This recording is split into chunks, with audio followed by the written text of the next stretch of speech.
আৰু চবতে ক'বলৈ গ'লে আমাৰ গোটেই টিমৰ চবতে আটাইতকৈ মানে মৰমৰ আছিলে। সমগ্ৰ ৰাজ্যতে এতিয়া বিৰাজ কৰিছে শোকৰ ছাঁ।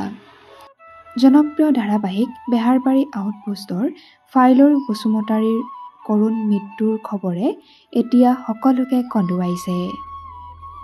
যোৱাকালি গুৱাহাটীৰ ডাউনটাউন হস্পিটেলত শেষ নিশ্বাস ত্যাগ কৰে বেহাৰবাৰী আউটপোষ্টৰ বসুমতী ছাৰে। মৃত্যুৰ সময়ত অভিনেতা ফাইলৰ বসুমতাৰীৰ বয়স আছিল 54 বছৰ। দীৰ্ঘদিনৰ পৰা লিভাৰজনিত ৰোগত আক্ৰান্ত হৈ আছিল বেহাৰবাৰী আউটপোষ্টৰ জনপ্ৰিয় অভিনেতাজন। অসমীয়া সাংস্কৃতিক জগতৰ বাবে ই এক বিৰল ক্ষতি।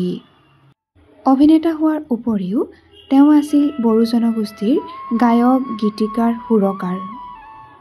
বসুদাক হেৰুৱাই শোকস্তব্ধ হৈ পৰিছে বেহাৰবাৰী আউটপোষ্টৰ গোটেই টিমটোৱেই। আজিৰে পৰা বেহাৰবাৰী আউটপোষ্টত নেদেখে আৰু বসু ছাৰক। সকলোৱে মিছ কৰিব তেওঁক। বসুদাক হেৰুৱাই কান্দি কান্দি ভাগৰি পৰিছে বেহাৰবাৰী আউটপোষ্টৰ কুমকুম অৰ্থাৎ কৃতিস্না বৰুৱা। জনপ্ৰিয় অভিনেতাজনৰ বিষয়ে বেহাৰবাৰীৰ কুমকুমে কি ক'লে এবাৰ শুনোচোন আহক। আৰু চবতে ক'বলৈ গ'লে আমাৰ গোটেই টিমৰ চবতে আটাইতকৈ মানে মৰমৰ আছিলে। তেওঁ মানে ইমান সহজ সৰল, নিজৰ লগতে বিজি হৈ থাকে সদায়। আৰু মানে মোৰ বিশ্বাস এইকাৰণেই হোৱা নাই, দুদিনমানৰ আগত এটা প্ৰগ্ৰেমৰ কাৰণে তেখেতৰ লগত মই কথা পাতিছোঁ। মানে তেখেতক মই ফোন কৰিছোঁ যে বসুদা এনেকৈ এনেকৈ প্ৰগ্ৰেম আছে, আমি যাব লাগে।